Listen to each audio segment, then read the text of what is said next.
This week on Arizona Illustrated, March for Our Lives. Tucson's youth take a stand. This is the time we need to change this, and we're going to say no. We are going to make this stop. Change is now. Enough is enough. Bicycle economics, serving cyclists. My husband finally said, let's try cycling. I laughed about an hour. And then I said, all right, fine, let's do it. It literally has saved my life. And the watercolorists, the joy of painting.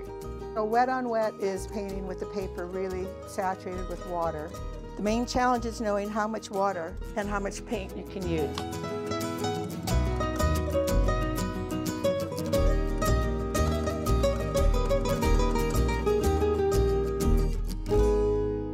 Welcome to Arizona Illustrated. I'm Tom McNamara.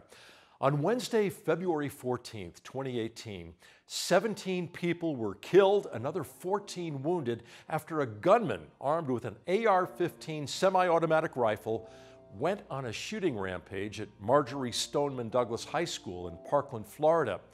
Most of the killed and wounded were children. Well, from this horrific event was born the Never Again movement, a youth-led call for change that has inspired young people across the country, including right here in Tucson. This story contains scenes that some viewers may find disturbing.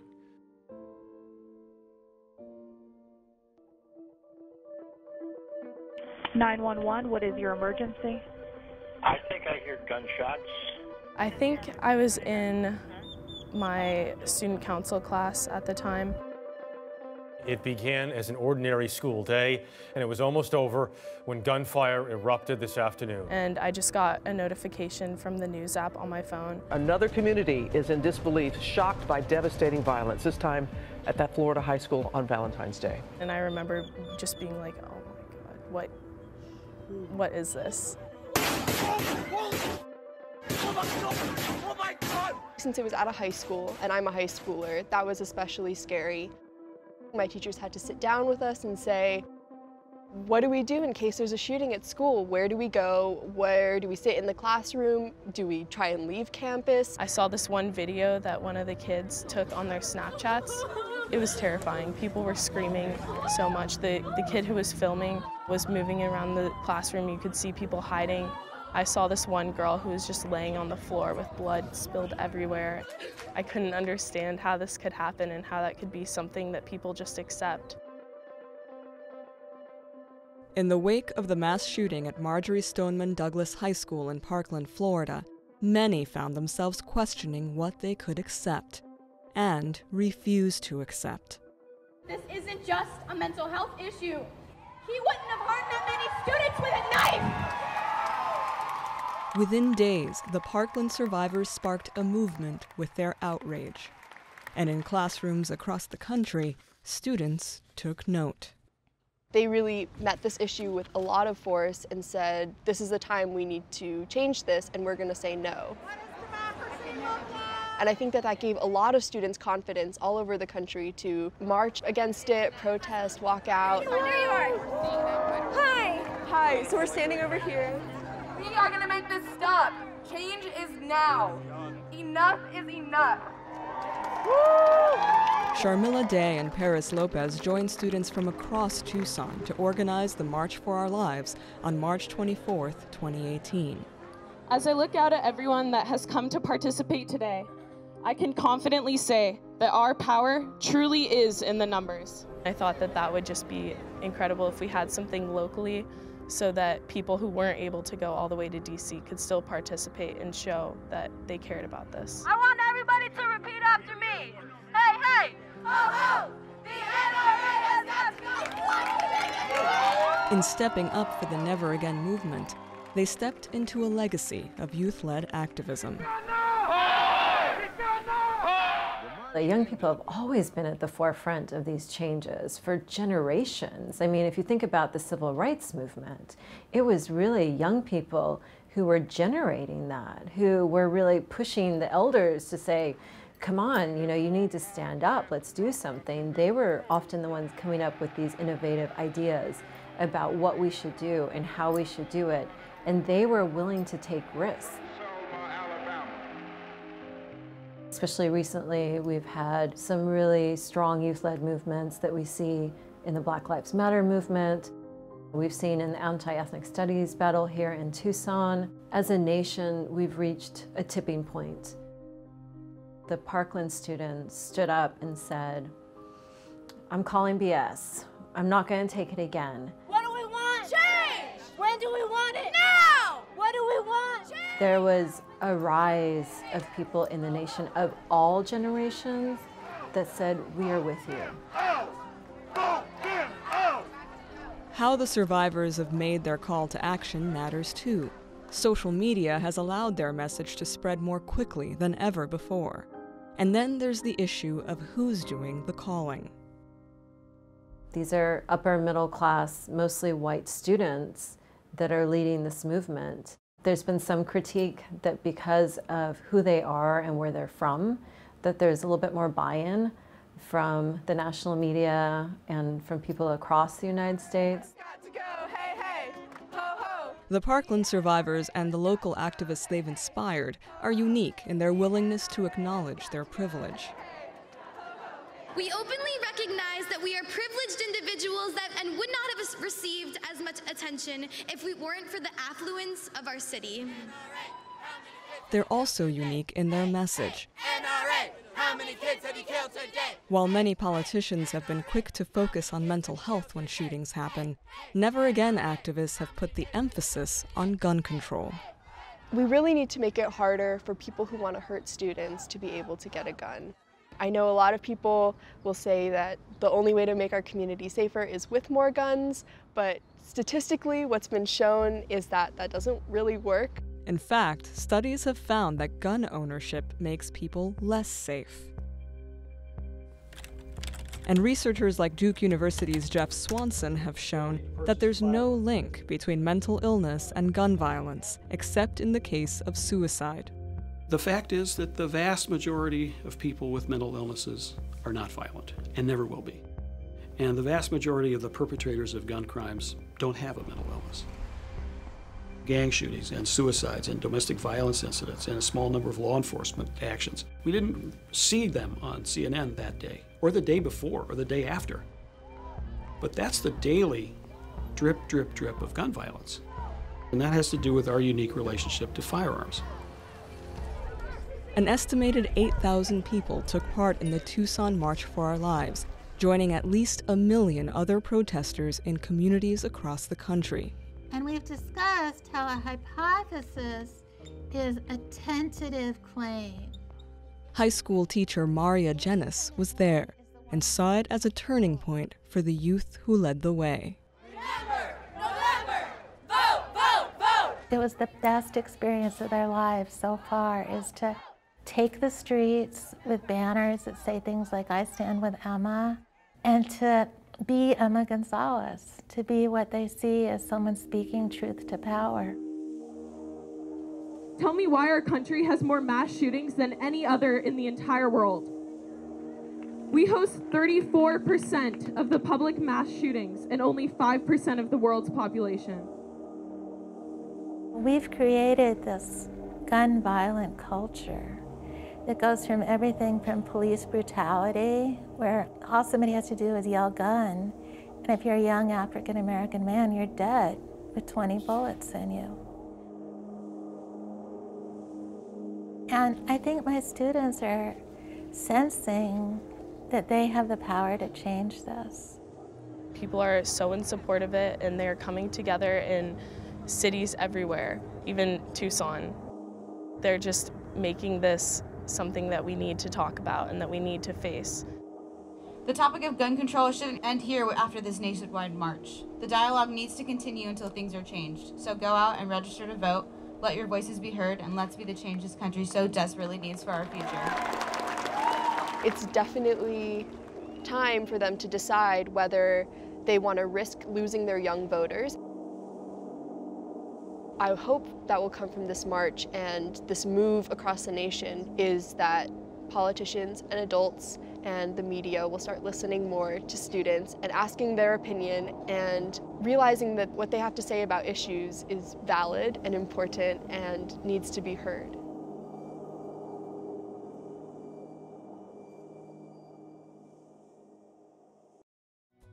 Like what you see on Arizona Illustrated? Visit our webpage at azpm.org to watch and share videos from this episode. You'll also find stories from future programs, an easy way to submit your own story idea, an archive of past episodes of Arizona Illustrated. And you'll find everything you need to stay connected with public broadcasting in Southern Arizona. azpm.org. Tucson has a long-standing international reputation as a progressive biking community, and the recently completed 100-mile loop is providing yet another tool for promoting pedal power in our area. Local cycling entrepreneurs are positioning themselves to serve the riding public, welcome out-of-town visitors, and grow their own businesses.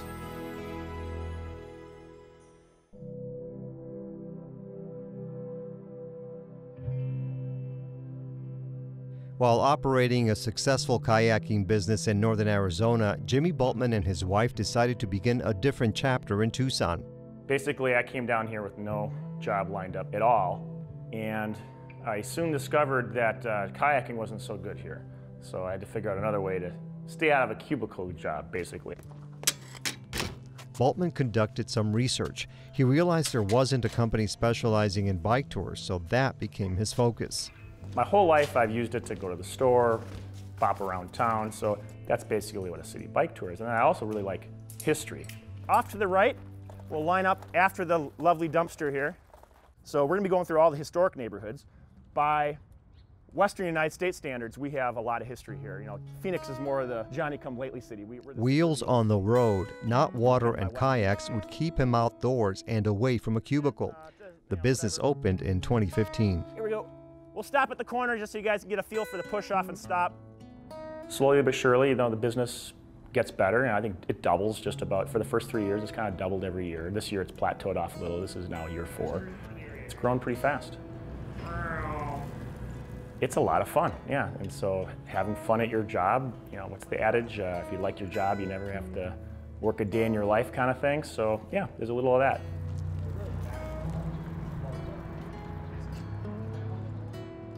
It's immersive, it's active, and you're not like shut off by a car. So you really get a sense for the community you're going through. You can stop places easily, you can talk to people, you can kind of ad-lib your route.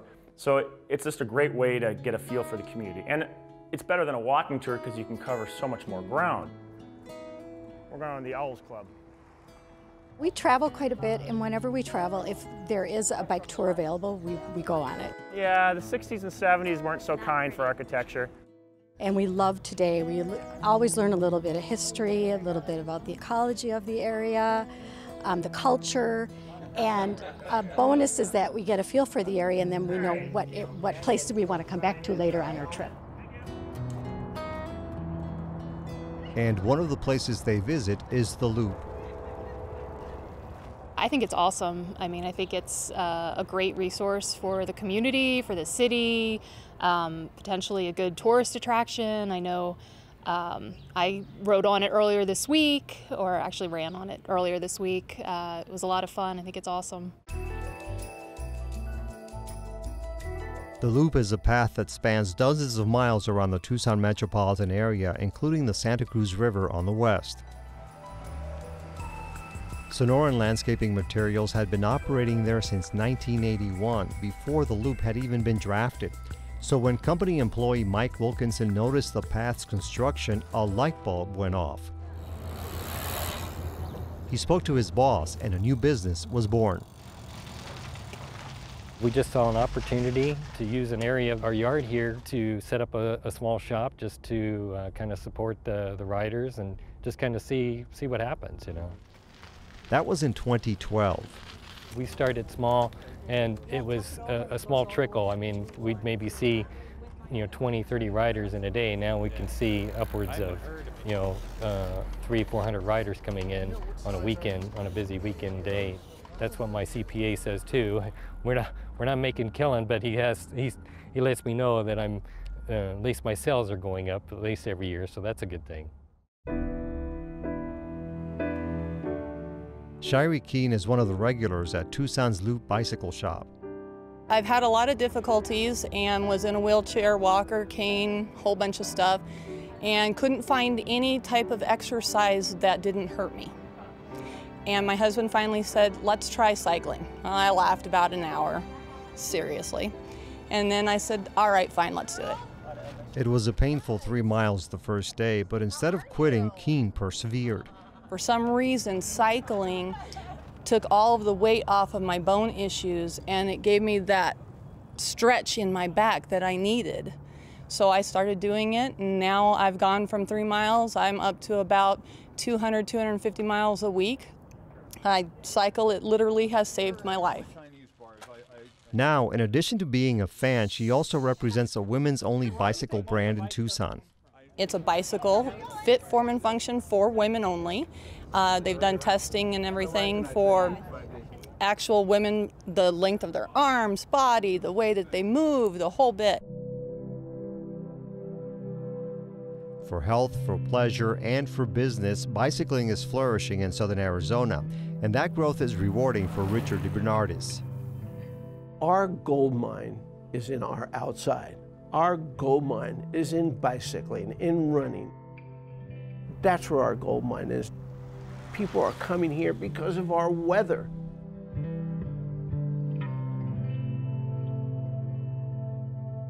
After bicycling more than 10,000 miles around the United States and Japan, DeBernardis went out for a ride in Tucson in 1982. He was inspired by what he saw. I can see putting on a bike ride that goes around the edge of this community, the beauty of our community, the 4 mountain ranges, and the challenge and going from every economic impact and the different cultures. This would be a phenomenal ride. So I actually had a vision that someday I could see thousands of people doing it. El Tour de Tucson got off the ground, and it is celebrating its 36th anniversary in 2018. It's really nice to see that they've adopted this as part of their culture. And El Tour is a culture, so I'm working on now to ensuring that this ride goes on after I leave, whether it's through where I have to leave to go, on to the next life, or whether it's because I choose to leave. But that's when I'll be happy, is to make sure that this ride stays here forever.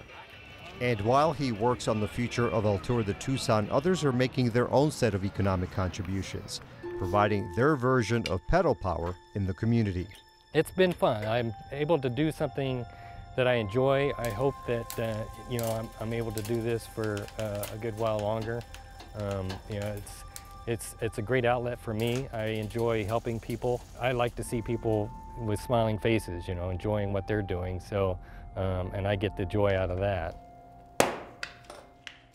Since I've left the corporate world, my pay has gone down, but my office is much nicer. Much nicer office. And I do miss the water. It's true, I'm a water guy, which is kind of funny that I'm in Tucson here. So I miss the water, but being on a bike is great. There is not a single bike thing. You can take it so many different directions. Claire? I'm excited just to be a little part of that. I'm not kidding myself. It's a pretty small part of it, but anything that promotes biking. All right, here we go. I just think it's wonderful, and it really is the best way to get around. You guys can get some paint color ideas for your next paint job at your house. So even if it feels a little unnatural, don't worry about it. It'll come back. They say it's like riding a bike. I made that up.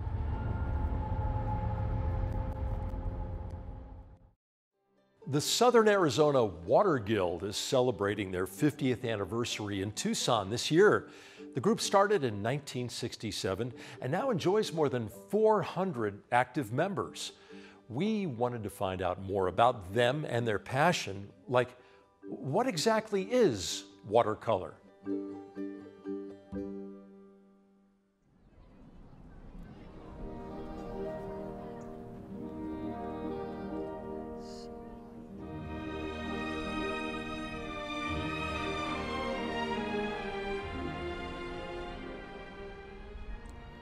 I am enjoying sketching right here and now, for better or for worse.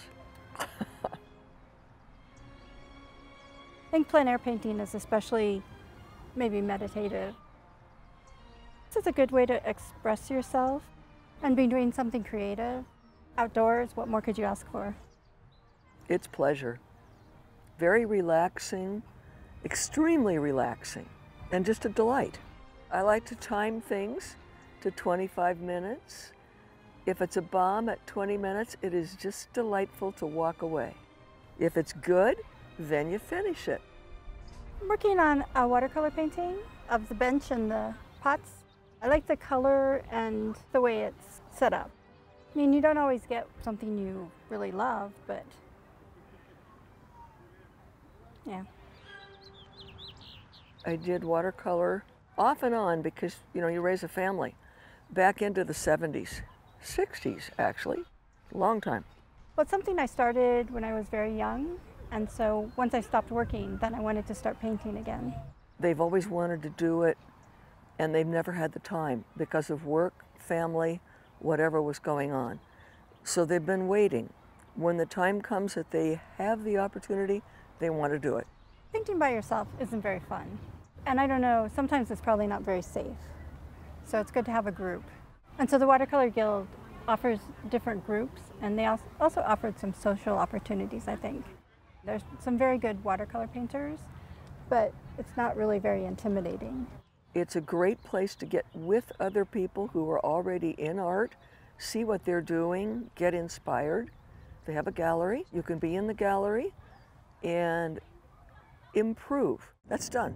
And a minute ago, this section was too strong and jumped out at you, and now it's all right. It's back in there where it ought to be.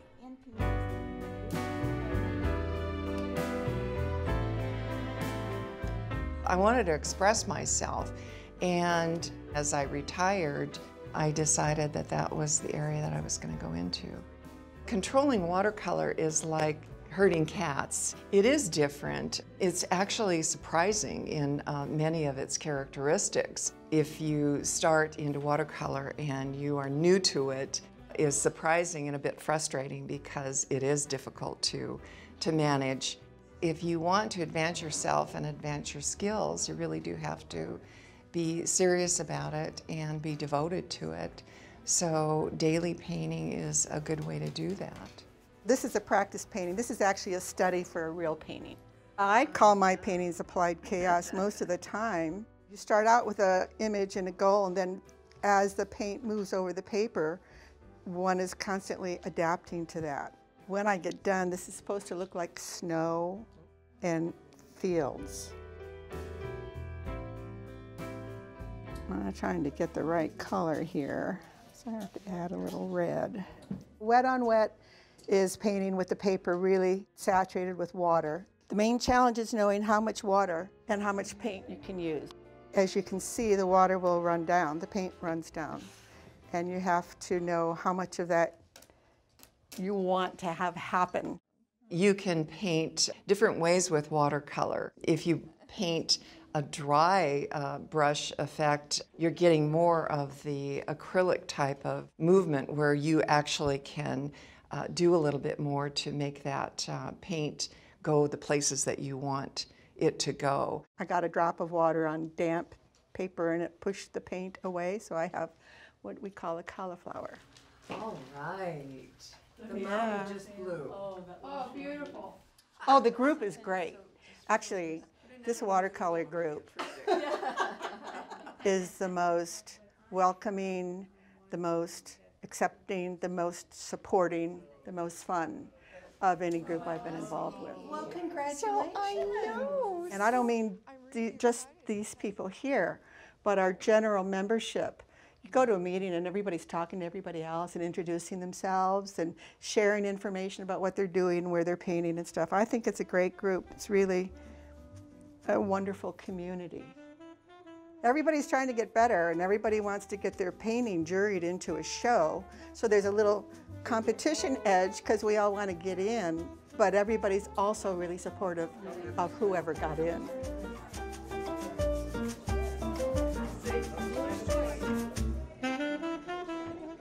We've gone up and down just a little bit. It's stayed around 300 to 400 members for the last, I'd say, close to 10 years. Southern Arizona Watercolor Guild is just celebrating 50 years, and we're very proud of that. We started out in 1967, just a group of artists. getting together because they liked watercolor. It advanced from there. So over the years, we became incorporated in 1981. So we are a nonprofit, and as such, we promote education. I think it's something that we can be extremely proud of, because you don't see groups that have been around for 50 years or more in a community, certainly of this size.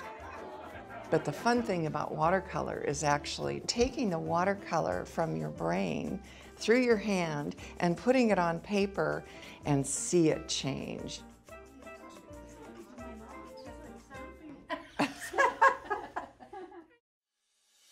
Thank you for joining us here on Arizona Illustrated. Here's a sneak peek at stories we're working on.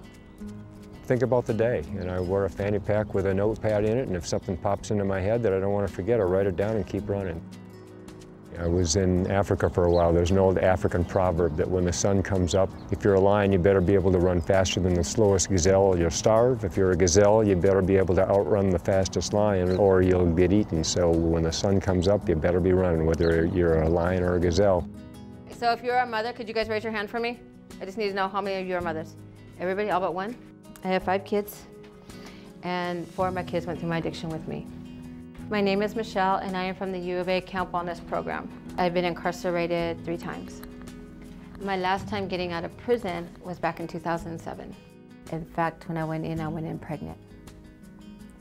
And I had my son in prison, my 3rd child in prison. Ended up relapsing, ended up getting pregnant again. We have the ability to put up his photographs and have them visually explain what his process was. Scholars come from all over the world and they have access to correspondence, prints, negatives, the materials that he used, his notes about how he created and the technique behind it. This all comes from our vaults. And I really believe this is what Ansel wanted this institution to do, to teach, to invite inquiry, to push folks in a new direction when it comes to looking at imagery, using Ansel's prints, and investigating new and innovative ways of looking at the past and present and time. It's very exciting, and it goes to the heart of what we do. I'm Tom McNamara. See you next week.